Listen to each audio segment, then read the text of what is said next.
Hello friends, welcome to our channel Random Dictation. Subscribe our channel for different types of dictations on regular basis. Get ready.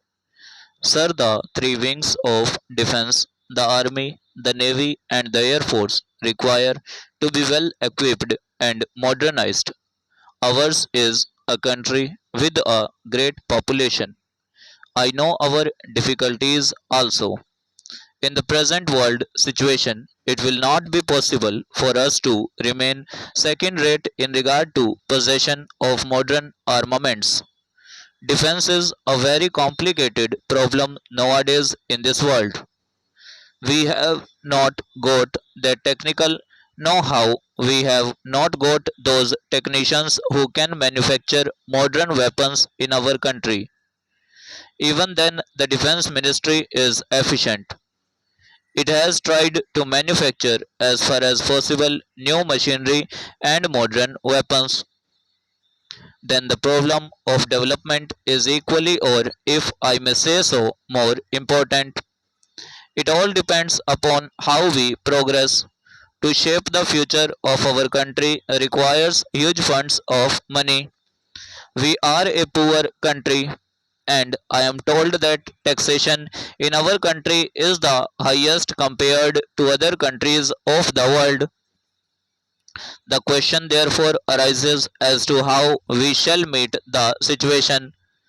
New wealth has to be created, new sources of wealth have to be explored, and in these matters we cannot depend upon friendly countries for coming to our aid in times of necessity. The country must have that self-reliance, and in course of time it should be our aim to reach that stage when this country can produce all its requirements, can have its own defense, can have its own development, and can stand on its own legs. If I were to dilate on this, it will take a very long time, and everybody in this house knows the difficulties and the complications of the situation. But even then, I might suggest that this question of development requires to be very carefully handled. Now, wealth comes from two sources, one is agriculture and the other is industry, and agriculture is the main base for development purposes. But what do we find about the position of agriculture in our country? I think our Prime Minister suggested that in all the states the Chief Minister should take over the portfolio of agriculture, looking to its importance in the situation. But I do not find any Chief Minister caring to accept the suggestion and take over the portfolio of agriculture in his hands. That shows how serious we are in meeting the situation. Agriculture, sir, depends upon millions of small agriculturists in our country, and in spite of our planning, those who are connected with the rural areas, those who are intimately connected with agriculture, know that agriculturists do not feel enthused. Despite planning for so many years, the same old rut continues. Unless we enthuse them, unless we make them feel that they are the builders of the country, that they are the molders of the future of this country, agriculture will not prosper.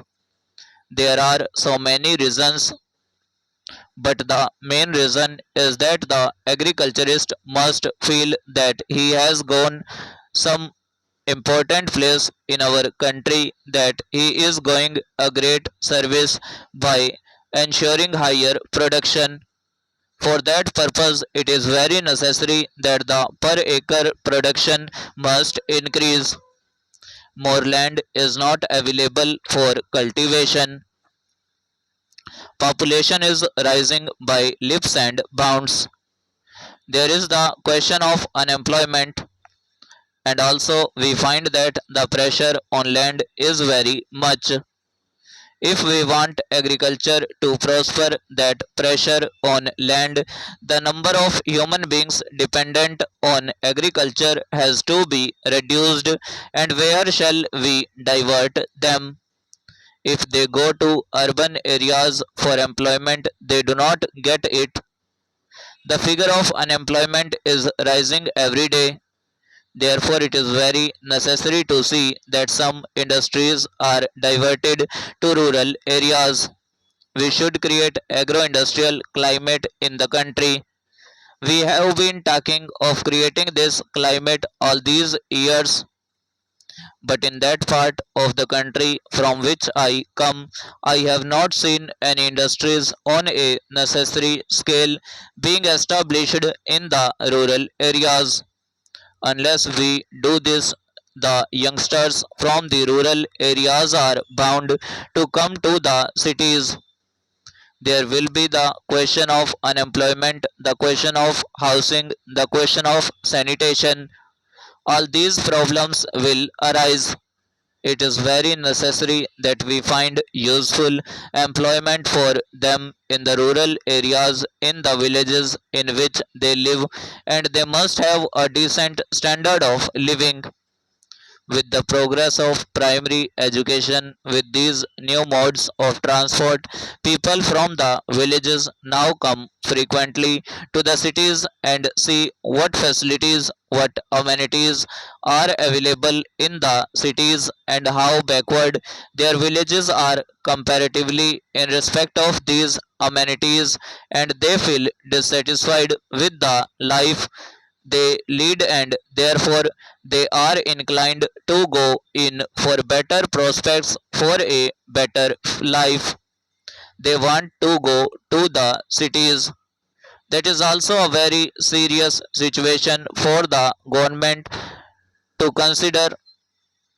The problem of rural employment must be solved on a war footing.